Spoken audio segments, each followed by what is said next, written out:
In this video, I'll be sharing with you a review and comparison of the 3 most popular hardware wallets. So we'll be comparing the Trezor, the Ledger Nano S and the KeepKey. So I was fortunate enough to get my hands on one of each of the most popular hardware wallets. So we have the Trezor,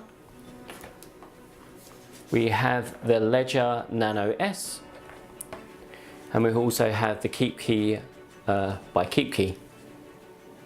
So I was provided each one of these hardware wallets by the manufacturers actually, and I picked these up between sort of 6 months to almost a year ago now, and I've had lots of experience with each one of the hardware wallets, and recently, because of the crypto prices that have been increasing, I've been using each one of the wallets more and more frequently. So what I want to show you in this video is a comparative review of each of the wallets and help you to decide which one is going to be the most suitable, the best purchase for yourself. So it's not about what is best for me, it's about what is best for you guys. So I'm going to be breaking down each one of the hardware wallets, what I like and dislike, the functionality, the design, screen, software.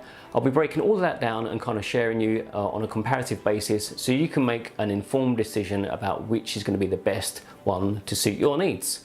So let's take a look at the design aspects of each one of the hardware wallets.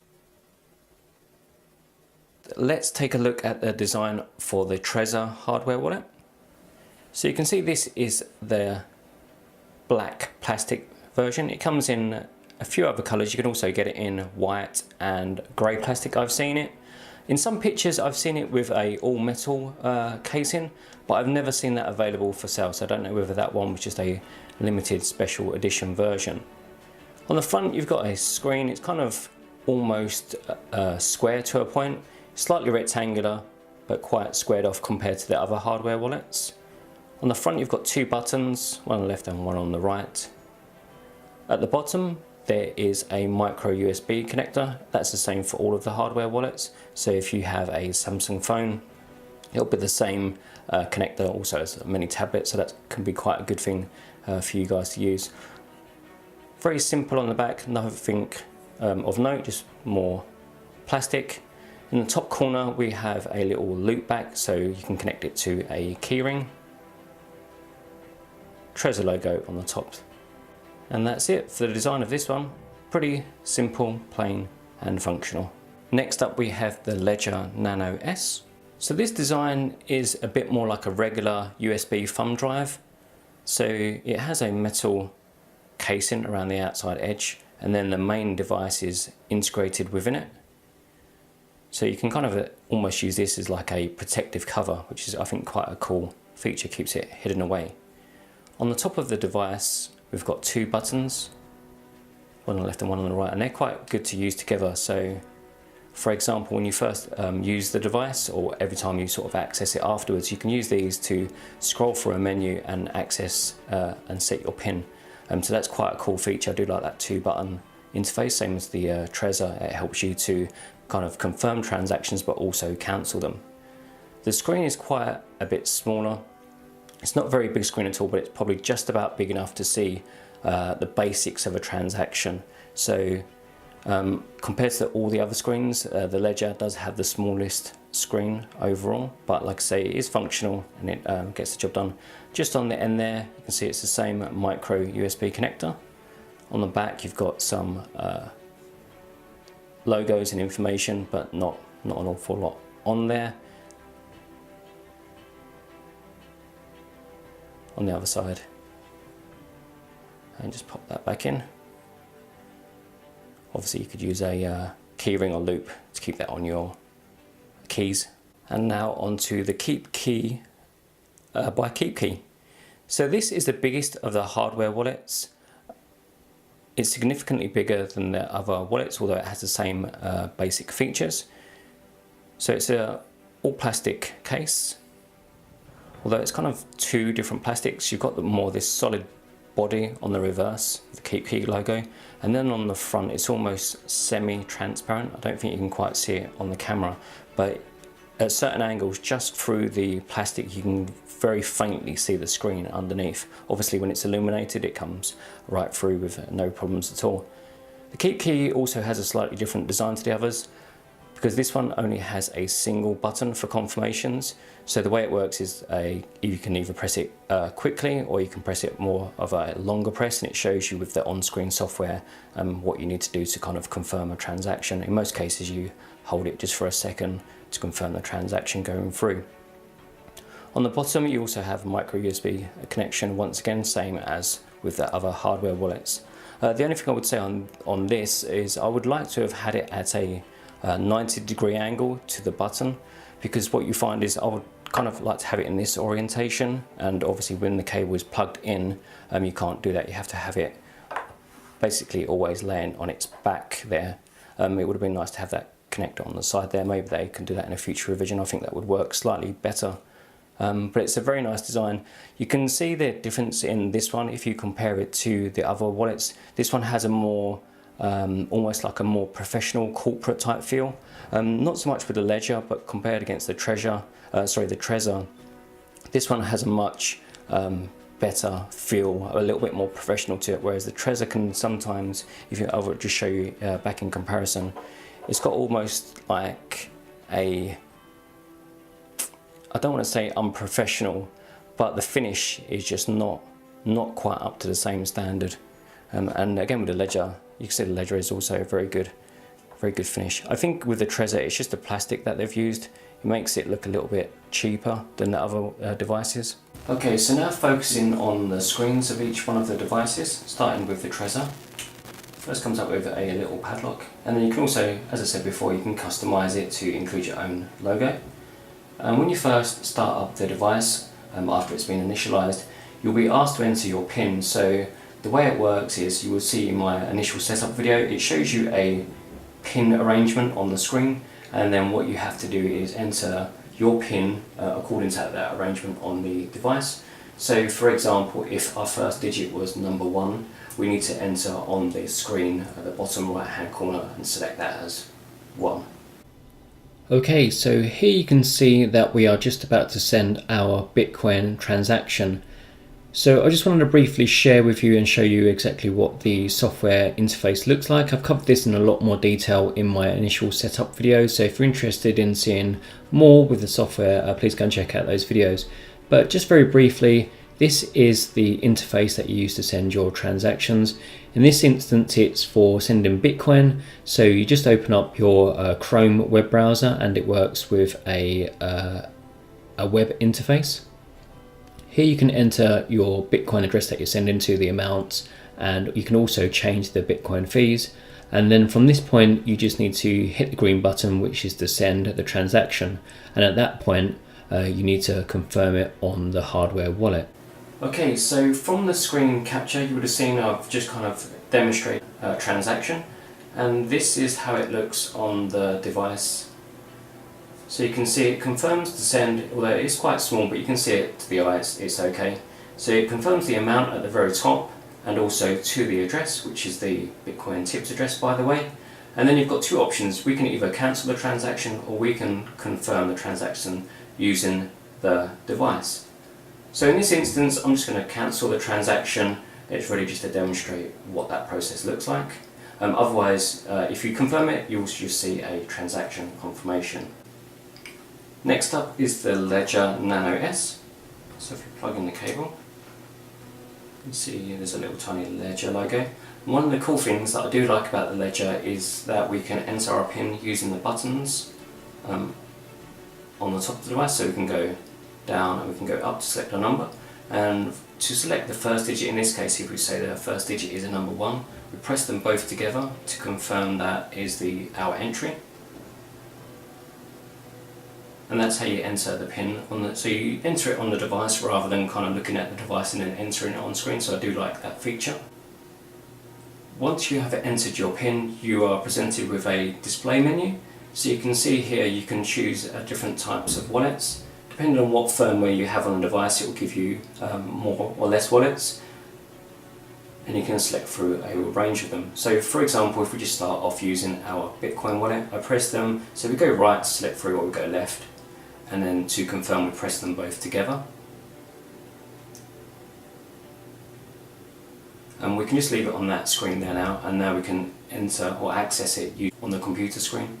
So here you can see the software that's used to interact with the Ledger Nano S. We've opened up our Bitcoin wallet and you can see that we have our balance. You can also see transaction history, and we have the option to send and receive transactions.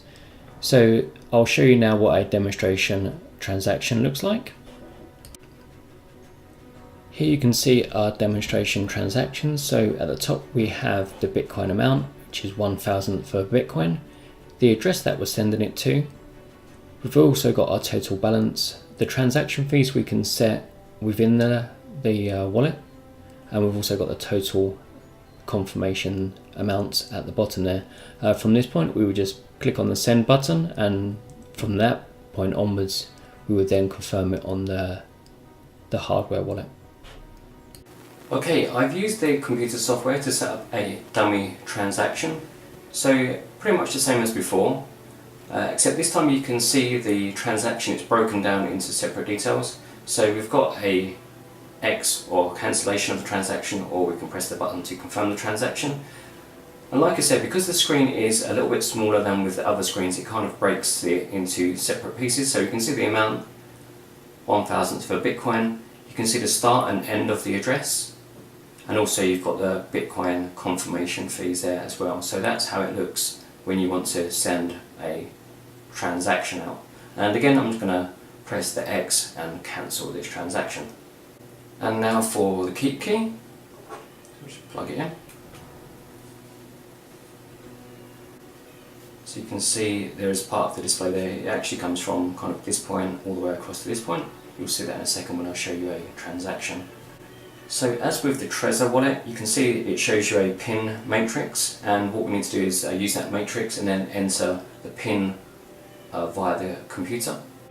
Here we have the Bitcoin wallet for the keep key. It is a very simple wallet and interface to use. You can see that we have the option to update the firmware on the keep key. We can send a Bitcoin, receive Bitcoins, and also we've got some transaction history. Also further down to the bottom you can see that we can also interact with the Bitcoin Cash fork.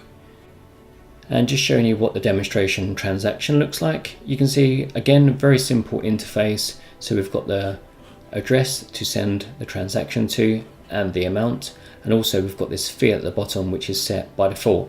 I'm not sure if a update to the firmware or an update to the software would allow us to change the fee, but at the moment within this current settings there's no option to adjust the Bitcoin fee. So now let's take a look at the hardware wallet itself and see what the transaction looks like on the device.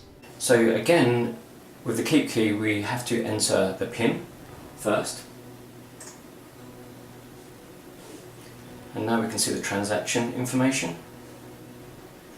Hopefully you can see that in the light. You can see the full length of the screen and the display. So again, it confirms the transaction amount at the top and also the full line of the Bitcoin address, so you can see that very clearly. Yeah, so it's really good for anyone that has not so good eyesight. You can see it much clearer.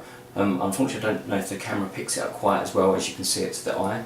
And to confirm the transaction, in this case we would just hold this button just for a second. If I tap it, it won't work. You kind of have to press and hold it until you get like a little, almost a little timer comes up, and that was how you confirm the transaction on this device. Let's take a look at the pricing for each one of the hardware wallets. First up we have the Trezor, which comes in at $109. With DHL shipping to the UK, it was an extra $21, so that brings that to exactly $130. The Ledger represented the best value for money overall. It came in at $116 with free shipping. The KeepKey was the most expensive, mostly for the hardware, which is at $129, plus an additional $46 for shipping to the UK. I think the shipping was excessive, to be honest, with the KeepKey. I was a little bit disappointed with that. Not only is it the most expensive wallet itself, the shipping is incredibly expensive considering it's such a small and lightweight device, so that was a little bit disappointing. Clearly the Ledger represents the best value for money compared to each one of the other devices when you also consider the shipping. But what I will say is please double check the shipping prices, because your local rates may be significantly cheaper than what I'm getting to receive the items here in the UK. So if you're in the US, for example, you might find that the shipping is significantly cheaper for you. So it's always best to check. One other point, just before we move off the pricing page, is please always order from an official reseller. So either directly from the official sites themselves or authorized and approved resellers. Okay, so we're coming to the end of this video, so let's just have a few final closing thoughts of each one of the hardware wallets. So again, starting off with the Trezor.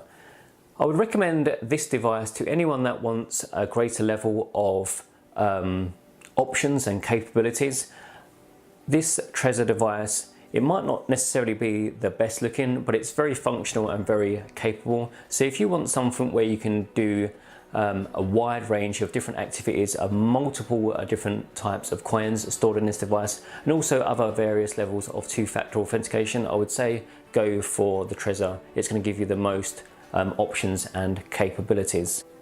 The Ledger Nano S is one of my favorites, if not the favorite of the hardware wallets for me personally. It's a really good all-rounder. I really like the design from a functional point of view. It works just like a USB pen drive almost.